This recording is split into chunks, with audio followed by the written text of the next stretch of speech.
Welcome and thank you for joining me on this webinar.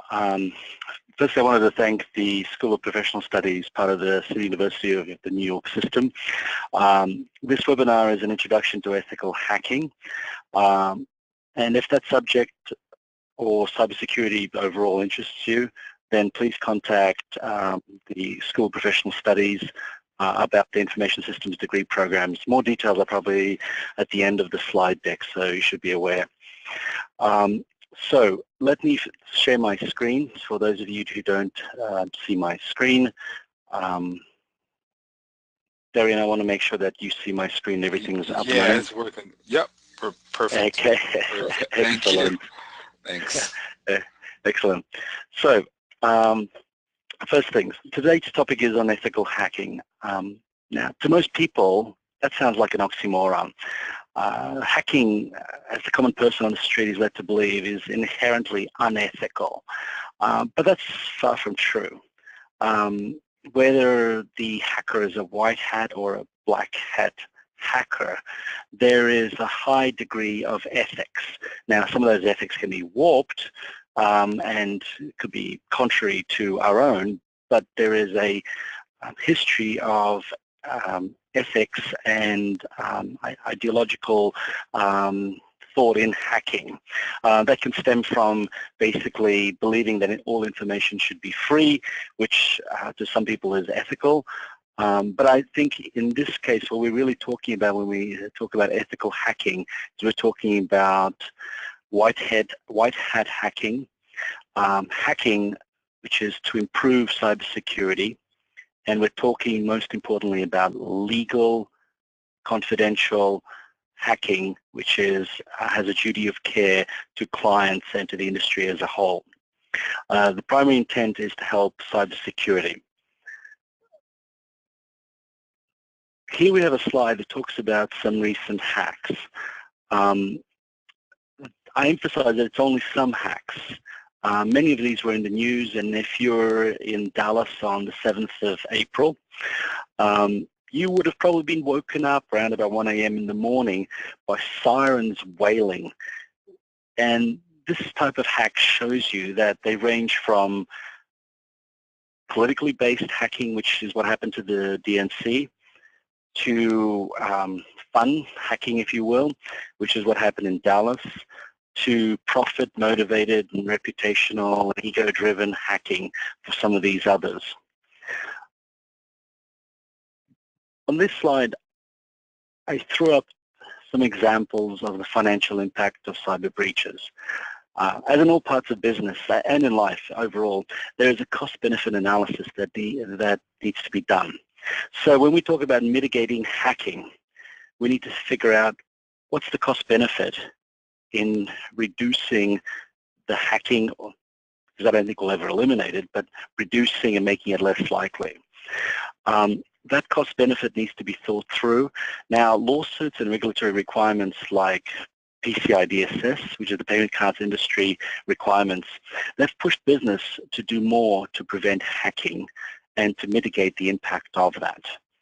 So what you're seeing is that the financial impact of hacking, both reputationally and financial, is increasing. So on average, the cost of a hack is estimated to be $4 million, but some of these have gone up to over $250 million, as you can see some of those on the screen. Now, in terms of hacking, many people have an image of hacking as systems experts, people in a dark room eating pizza and drinking, cola, and that these people have very dark knowledge and access to special vulnerabilities, and these people have, deep levels of knowledge. In reality, a lot of the hackers, I would say, the majority, a lot of the hacks are due to people. People are the most mercurial, dynamic, and least predictable things in cybersecurity. They range from, if you think about one of the most famous hacks, they range from insider threats like, Chelsea Manning or Edward Snowden, or simple ignorance or misunderstanding, like what you have here on the screen. So this is a pretty famous hack that happened last year. I'm sure most of you heard about it. Podesta, who was the chairman of the DNC, had a phishing email sent to him. And basically, the email said, hey, it was meant to look like the typical Gmail password reset email, except if you notice it, it came from bit.ly. Now, Leon Podesta wasn't fooled. He sent that to his IT department saying, this looks funny to me. Is this legit? The IT department looked at it and glanced at it very quickly, and they said, well, it looks legit, but then send it to their expert, which is a lady called Sarah Latham. Now, if you look at the time on that day, it was 12:07, and if you look at it where it was sent from her iPhone. So I'm sure she was probably extremely busy, out potentially for lunch.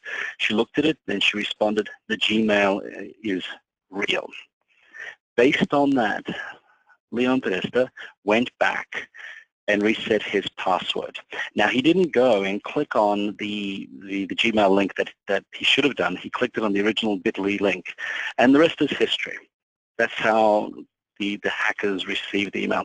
This is something that very easy to set up, and actually tools in this PowerPoint that help you do that. This is, I emphasize this was purely based on people misunderstanding, miscommunicating, and not really following processes. This is the type of things we have. On this slide, we have the different types of hackers. I'm sure most of you have heard of the segregation of hackers by white, black, gray hat. I'm sure you're wondering what they mean. A white hat hacker is a good hacker. It is the person who's attempting to improve the cybersecurity out there. This is what this presentation is all about. If you use the Star Wars analogy, and Star Wars is very popular in the hacking world, as you can imagine, they are the Jedis. The black hats are the Siths. They're the malicious hackers. They're the crackers. They're the people who are going in and making changes maliciously, potentially for ego, financial, or nation-state hacktivist purposes. The gray hats are like most people out there. If you have 10 people out there, one of them's purely honest, one of them's purely dishonest, and 8 people are as honest as you give them an opportunity to be. Gray hats are where most hackers fit into.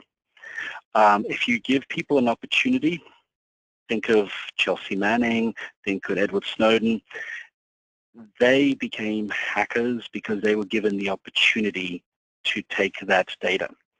So a lot of the gray hat is somewhere in between, and that's where opportunity meets skill set meets motivation. Another way of segregating hackers is by knowledge level. Any of these can really be a white, black, or gray hat. But the reason I put this in is to actually highlight something called a script kiddie. The term script kiddie is frankly, a term of insult in the industry. It basically refers to someone who takes some of the tools which are listed in this slide that I'll go through in a few slides.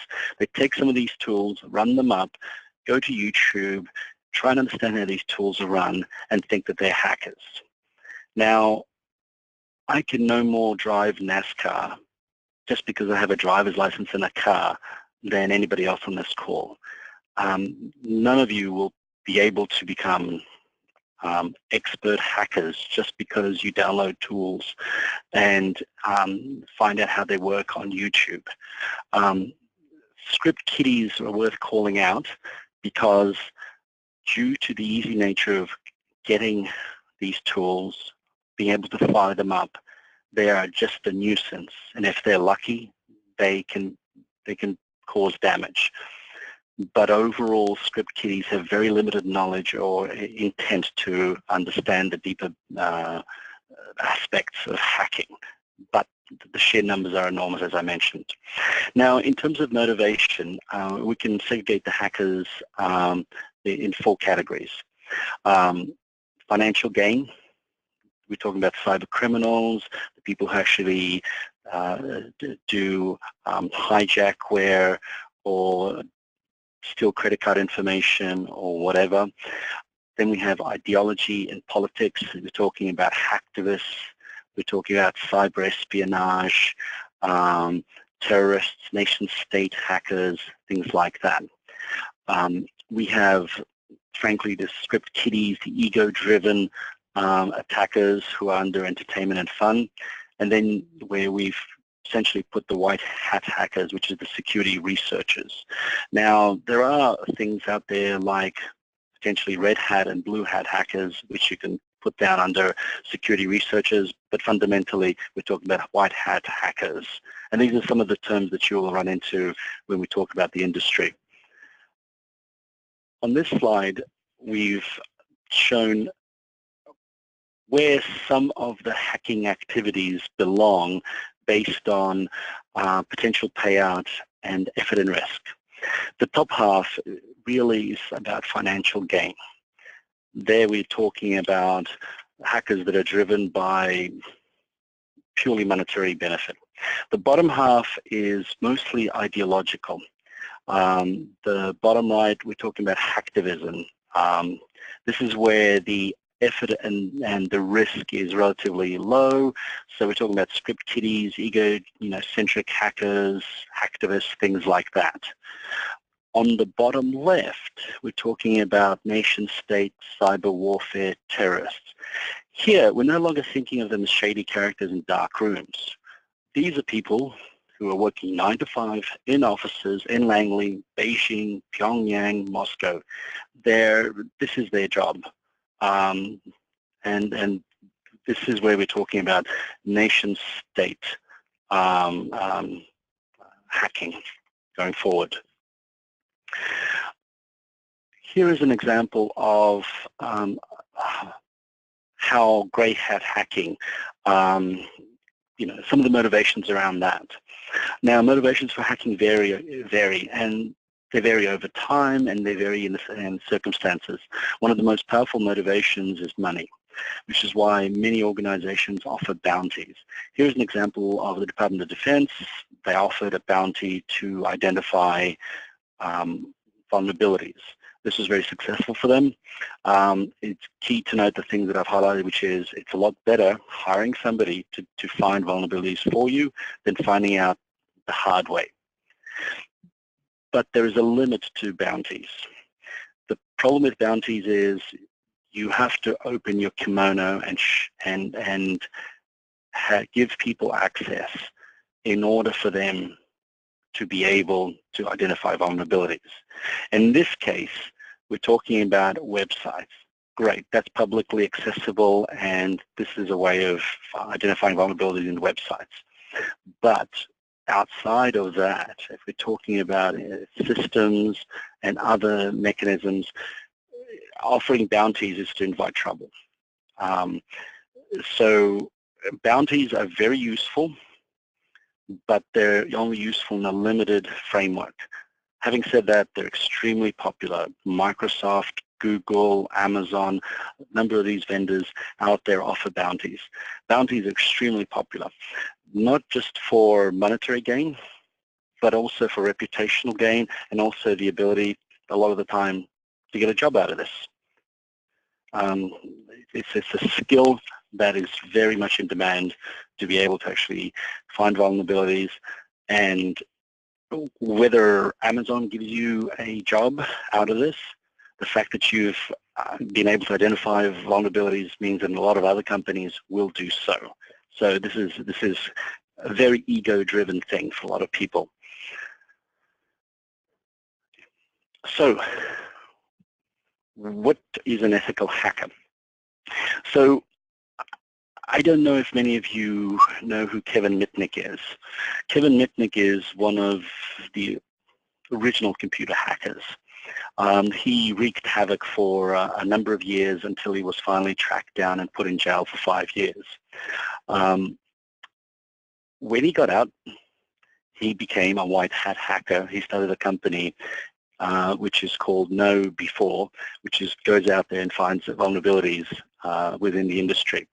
So I found this T-shirt very funny. I'm not a hacker, I'm a security professional. And that talks to the motivations and the importance of ethics in ethical hacking.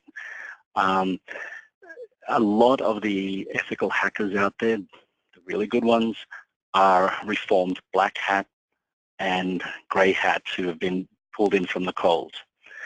But utilizing those people, you have to do with a fair degree of vetting to ensure that they have a good reputation and they will maintain trust between you and them.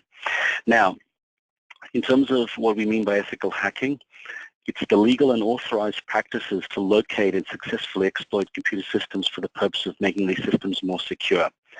Basically, they help you find the issues before the bad guys do. So, what should an ethical hacker do? The most important thing is gain written consent. If the consent is not in writing, it's not ethical hacking. It must be in writing. If someone is asking an ethical hacker to hack and there is no contract, it's not ethical hacking. I cannot emphasize that more strongly. I'm not a lawyer. I cannot give you any guidance in terms of legality, but it is imperative that the permission be obtained from the systems that you are thinking of doing penetration testing before doing anything. There are very stringent laws and penalties for black hat hacking and for going outside the bounds of legal hacking. They range from 5 to 10 to 25 years in prison. Again, I'm not a lawyer, but you know, when we say black hat hacking, this is not something to be treated lightly. Now, the second thing that I think most important for best practices for ethical hackers is to maintain confidentiality. There must be a non-disclosure. All the information identified, potentially, you know, if vulnerability is identified and privileged or personal information is disclosed or seen, that must be protected. All the vulnerabilities and the systems identified information done as part of footprinting must be protected. The next thing is there must be a limited scope. Just because an ethical hacker is hired does not give them carte blanche to go anywhere and do anything. They should not blow up the system. They should not impact the business. In fact, they should have very stringent guidelines of what they can and cannot do. The next thing is have a contingency plan. Something will go wrong. So make sure that there is a list of key people that can be called. If alarms are triggered when people do hacking, then those people should be able to shut down those alarms if the testing is done in production and made aware of them. In the contingency plan is important because a lot of the pen testing that's being done is to push a system out of its standard state, whether it's a denial of service, SQL injection, buffer overflow. It may result in untoward impact. That testing should where possibly done in a sandbox, but it also should be done in production. Where it makes sense depends on the type of test, but in any case, the contingency plan is very important. The last thing is there's a duty of care by the white hat hacker. Even though they have a non-disclosure with the client, to when they identify a vulnerability from a vendor, to make that vulnerability known to that vendor so that the vendor has an opportunity to close it out. Whether the client wants that or not, it is important and is the right thing to do in the industry to ensure that all that information is shared with vendors so that the vulnerability isn't picked up by other people and becomes a zero-day vulnerability.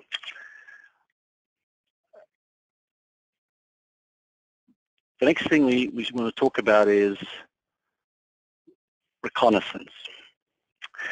That's the process of gathering information about the target. This should be done in a very passive way, and I emphasize the word passive, because every time you reach out and do anything with the client in terms of the target system that you're trying to do, there is a good chance that your activities will be logged. And as much as possible, this should be a passive exercise. Think about it this way. If you want to rob a bank, if you run into the bank with a gun flailing in the air, shouting, "Hold up," you're going to create panic, and chances are you're going to get caught very quickly as a robber. If you look at the Hollywood movies and the successful bank robbers out there, they spend months out there staking out the bank, looking at what's out there, doing painstaking research, timing the money delivery, looking at the guard changes, finding out about the security systems. All of that has to be done before you do anything. And remember, the purpose of an ethical hacker is not to behave, is not to be a black hat hacker, it's to behave like a black hat hacker. You have to think and pretend to be a black hat hacker and think to yourself, what would a black hat hacker do? And I can tell you a black hat hacker would spend an awful lot of time on reconnaissance to find as much information as they could, so that when they do start leaving a footprint, so they would go in and start leaving trails, that there's a minimal amount possible. Preparation and homework is the key, and that's what we're talking about in terms of reconnaissance. And in the reconnaissance phase, the target system should not be contacted as much as possible. So really quickly, reconnaissance, an important part of that is social engineering. Who works there? Who are the key people in cybersecurity? Who would have privileged access?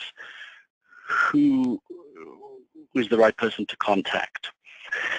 You think to yourself, how is this information obtained? One of the most useful ways of doing this is LinkedIn. People are extremely proud of their skill set, the company they work for, and how they've actually managed to raise that knowledge. If you look through LinkedIn and look at a target company, very quickly you will be able to identify who are the people who are knowledgeable about cyber systems, who are senior in the organization, who basically are key. Through LinkedIn, you can probably go in there and identify their email addresses. Through looking at job sites, you'll be able to identify what systems they have. Are they hiring a Hadoop developer? Are they hiring Oracle? You'll be able to discern the systems they have. Press releases, looking at who is, DNS domain entries. All this information is publicly available, and you don't have to even touch the target system. All of this is very useful to actually identify it. Now, having said that, thinking about the DNC exploit, or the ability to obtain Leon Podesta's email was done through social engineering. And in fact, a good way of getting emails is that way. So think about LinkedIn. That was hacked something like 7 months ago. Every user account, email, and password was compromised. Most people use multiple passwords, use the same password on multiple systems.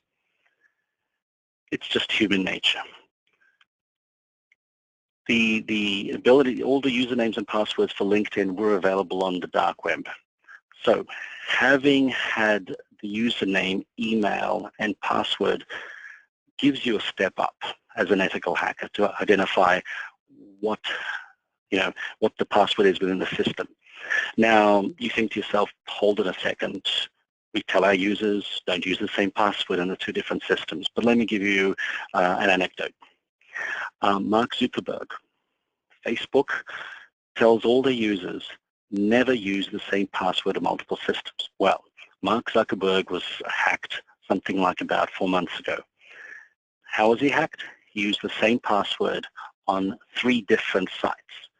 One site was hacked, and his Facebook account was hacked. His Twitter account was hacked. Human nature is key. And all these systems, if you think about Facebook, was hacked even before the actual systems were targeted. So reconnaissance is very important. There's a couple of really useful tools which I'll touch on later on, but feel free to actually research on those. I know there's a couple of questions coming up, but what I'll do is I'll start answering questions toward the end, depending on how much time I have left. Hopefully that's okay with everybody. Phase 2, we have scanning and enumeration. Scanning is a process of going out there and identifying systems that are out there and are responsive. And enumeration is getting that information and collating it, preferably in electronic format, so that it can easily be compiled and cross-referenced. Now, outside of this short presentation, which is only an hour, I really can't go into the details of how TCP/IP works, how ports work, DNS, host names, IP addresses, subnets, all of those things. Very useful for ethical hacking. That's just things that if you're interested in, this is part of the information security, information systems degrees. Now, but at a very high level, when we do scanning, we're really scanning for a number of things, but these are the key ones. Port scanning. On a system, there is usually a service that's listening at a port. Think of TCP/IP, think of HTTP, SSL encryption for your website, things like that. There's 65,000 ports. Not all of them have been closed. If any have been left open, that's a gimme for ethical hackers, or any hackers, but the ethical hackers to identify that. Network scanning, identifying which servers, which subnets, which ranges are up. Vulnerability scanning is also very key. There are a list of known vulnerabilities out there. Identifying which systems are susceptible to that is very useful. Now you think to yourself, how do I do that? Where do I get a list of all the vulnerabilities, and where can I get a scanner for that? Well, you know what? There's an app for that. And believe it or not, the list of vulnerabilities is updated on a daily basis for most applications, or for most vulnerabilities out there. If you're using things like Nessus, etc., you will find that the database is updated surprisingly quickly. So as an ethical hacker, you'll be able to actually run these tools and perform these tests relatively easily. Very useful tools. I really can't go through all of them. They require a level of knowledge in terms of ports, IP addresses, networks, and things like that. But Nessus is a very useful tool if you have the level of knowledge. NTOP is very useful, and I'll touch on some of these tools later on. The third phase is, okay, you've gathered the information, you've taken the first step, and you've started scanning. The act of scanning basically will result in you leaving a footprint. The next step is actually exploiting the vulnerabilities that you found. Now, on this short presentation, I can't go into great detail about about most of these, but it's worth knowing that these are some of the major ways of doing it. Password cracking, the ability to actually take a password, deconstruct it, and bring it back to what it was originally, the ASCII original. Taking an existing account and escalating the privileges. Injecting malware, trojans, backdoors, viruses, worms, etc. Denial of service is an interesting one, and when performing penetration testing that's a difficult one to perform, and typically it's done in a sandbox. But the denial of service attacks are very useful, because if you think about computers, they're really state engines. Most people think of programs as the actions they perform, which is you do action 1, 2, 3, 4, but you can think of it the opposite way, which is you're in state A, you perform action 1, you're in state B, then state C and D and E, etc. The reason I mention that is that the normal range of states, which could be infinite, but typically is very limited in a day-to-day environment. When you stress a system, you're pushing it out of its normal operating bell curve, if you will. You're pushing it to its extremes. All of a sudden, failovers happen, key components fail, and you're pushing it to its extremes where you potentially may not be able to keep up. The act of stressing it is pushing it into states where A, it probably hasn't been thoroughly tested, and B, it will show vulnerabilities that normally you wouldn't see. So that's why it's a key component of doing testing. SQL injection is, very briefly, most websites out there, if you go to Amazon or whatever, when you enter information or search for information, you're actually interfacing to a database. When you do a search, you're really doing a search in a database, and it's hidden behind it. If the developers haven't coded the front end very well, then what you can do is you can, as part of your query or search, inject a SQL string in there, and that has potential to go all the way through to the database and be an instruction, a command to the database. That, frankly, is bad programming, but tight deadlines, bad practices, it happens. So SQL injections are very common, a way of trying things out. Buffer overflows. Think of buffer overflows as, imagine a search string has, I don't know, 64 characters.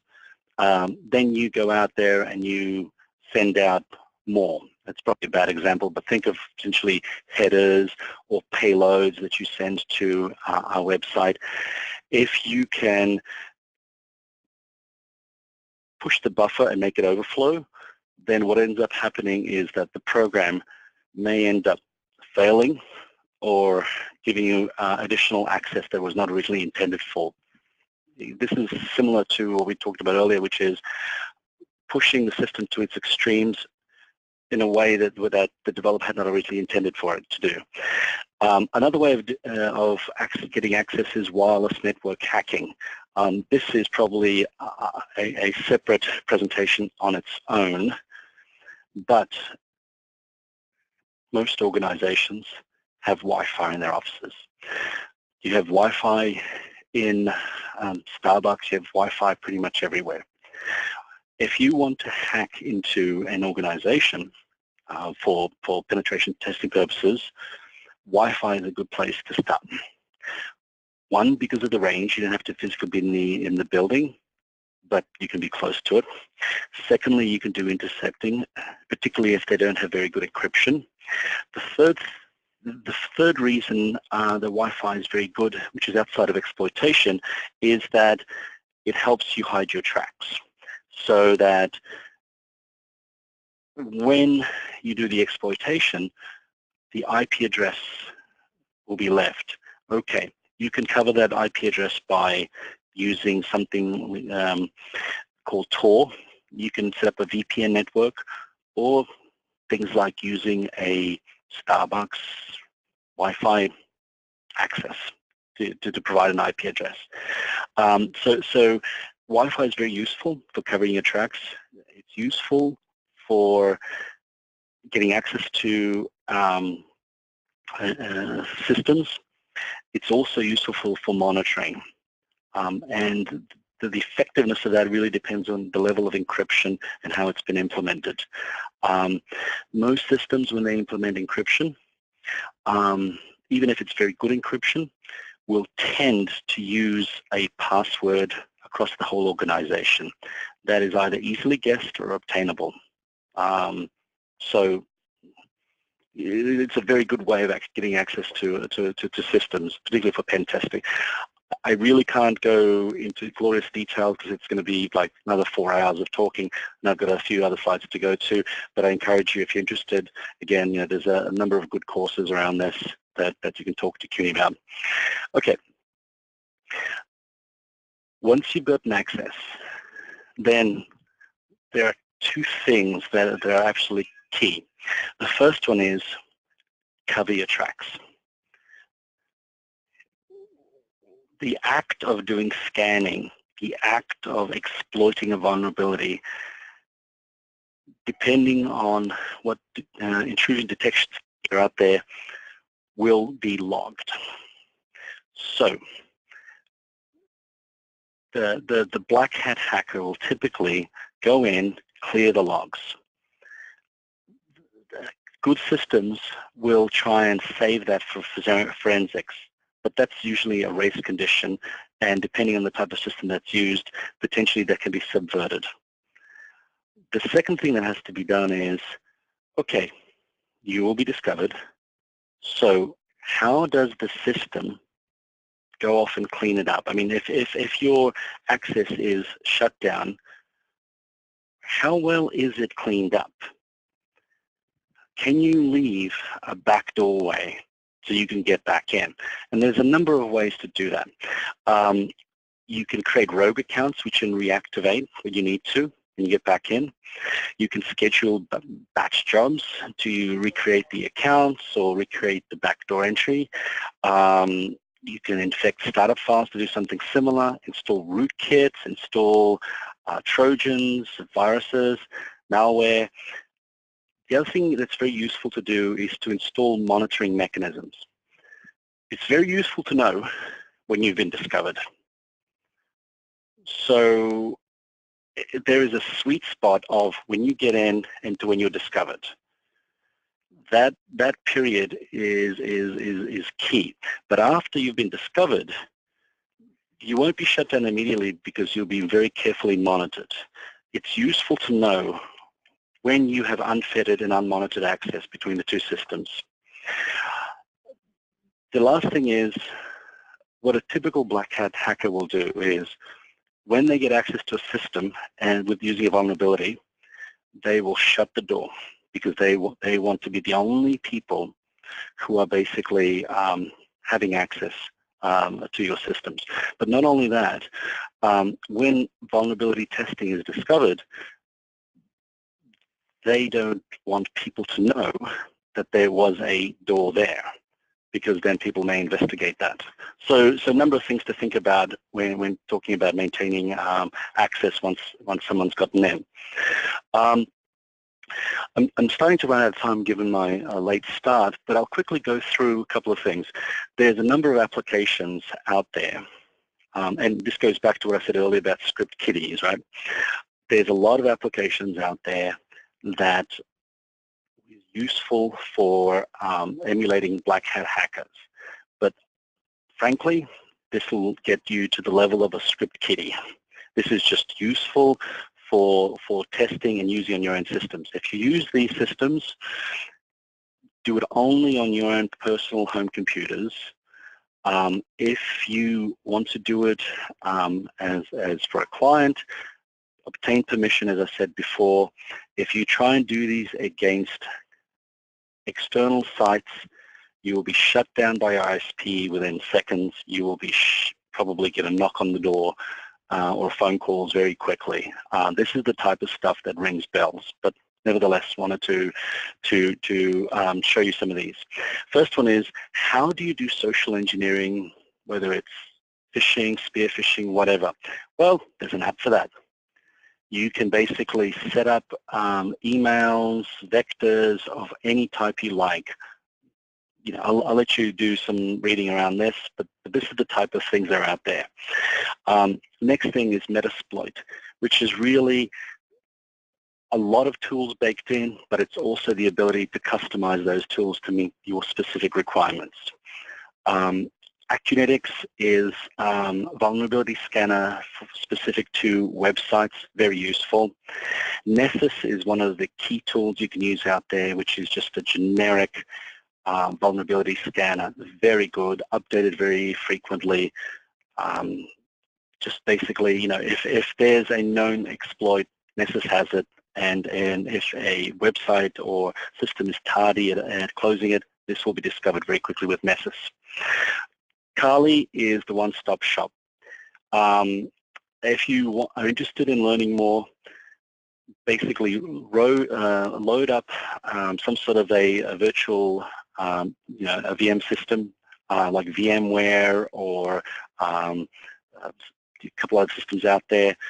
Run Linux Kali version on it, and basically this is get you going. This will keep you busy for months, learning all the tools. Every tool you need is here. At this point, I wanted to kind of like quickly segue into this slide. One of my favorite movies is Groundhog Day. There's a scene in that movie where Bill Murray robs a armored car. If you read the script here, it talks about what he says as he's doing it. Basically, in this movie, Bill Murray repeats the same day over and over and over again with no repercussions.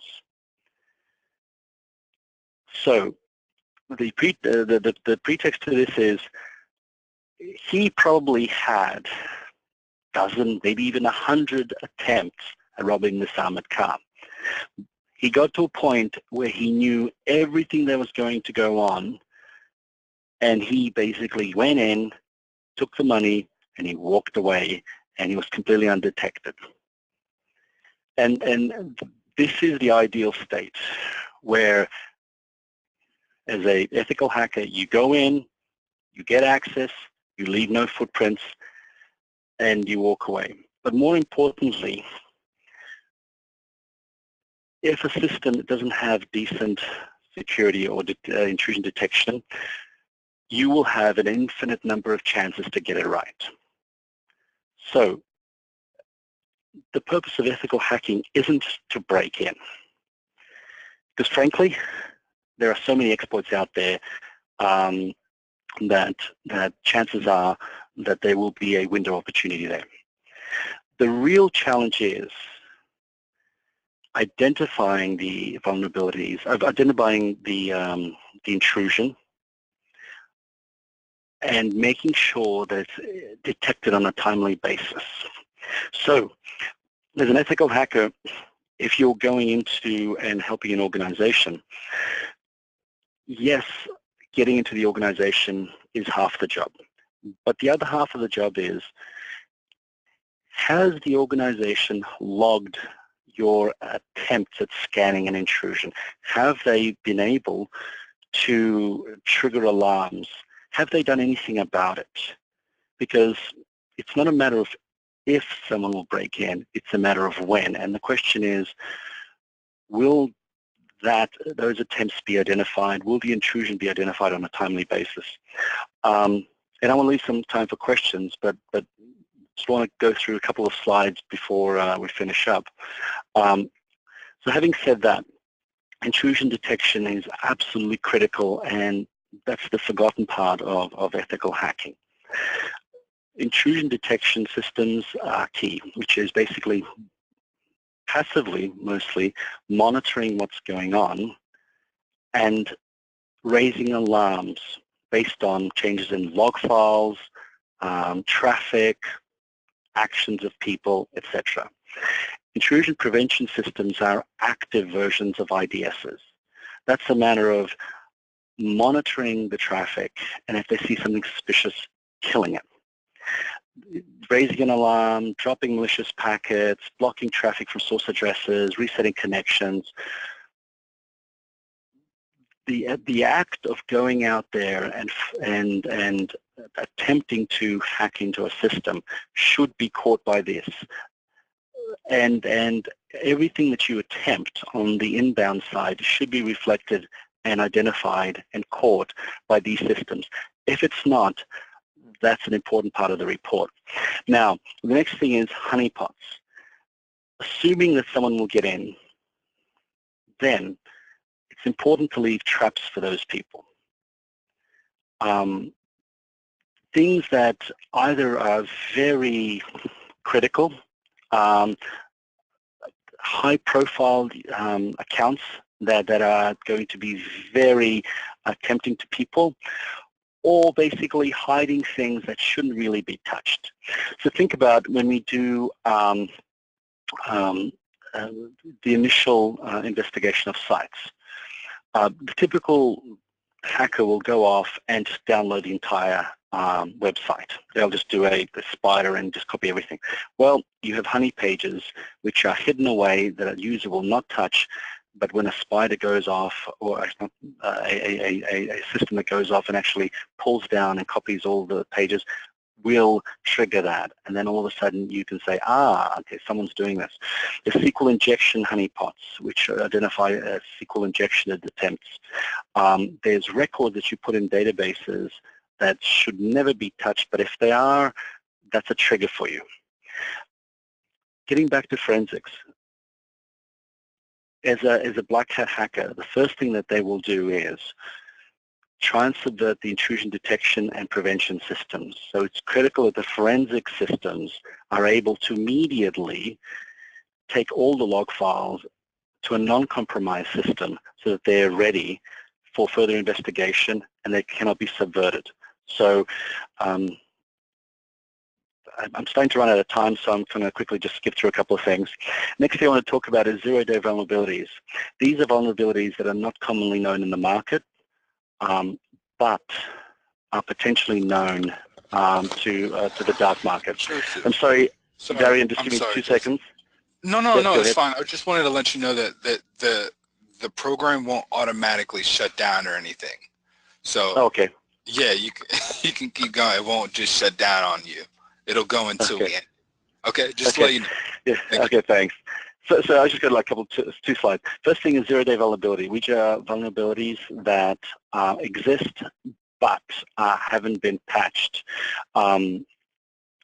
These may be, one example of that is Apache Struts, which happened recently, which allowed a malicious attacker to basically go off as part of the header message, send a command that was executed on the server.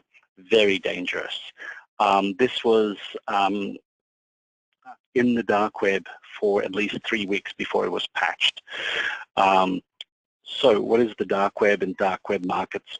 As soon as a zero-day vulnerability is identified, it has a tremendous amount of value, both to cyber criminals, but also to nation states, to hacktivists, to a lot of people. It has huge monetary value. That monetary value can be realized by going into sites out there. The real market is one of the most famous ones, where you go in there and for a fee you can buy credit cards, emails, zero-day vulnerabilities, all of that. Most of these places do not take cash. It's all in Bitcoins. So there's a huge market out there for this type of stuff. And here is just a list of things about avoiding getting hacked. So with that, given our late start, I'm going to stop there and kind of go into questions. So I think the first question I have is, how good should a professional ethical hacker be in programming, networking, and computer architecture? The answer to that is, you really have to be passionate and knowledgeable about networking systems and always be at the forefront of technology. Frankly, if you're using the tools that I listed, like Nessus and Kali, etc., then you're still a script kiddie. Really, the most of the big bang stuff comes at knowing the next level and being able to go down to the code level. Most of the tools that I showed you are very high level, and a lot of the vulnerabilities which these systems find are already part of any decent organization's scanning. To really, be a proper, true black hat hacker, which is where you have to think like one to be an ethical hacker, you must know systems really well and be passionate about it. Can I send those presentation slides to you? Yes, I'll have to figure that out how, but I will speak to Darian about how to do that. I also have a video that we'll be distributing too. So. Okay. Thank you. Next question I have is, which major should I choose for my bachelor's degree in order to be an ethical hacker? Also, what kind of job would you recommend me to have a good start in this career? I suggest you reach out to the to CUNY and the School of Professional Studies. They, I think, would be better placed to actually talk to you about choices in terms of degrees and things like that. Will there be more seminars related to this topic? I'm glad to do them. Just let me know if you want them. Another question I have is, can you tell me what major should I choose for a bachelor's degree if I want to be, okay, sorry, again, speak to the School of Professional Studies and CUNY.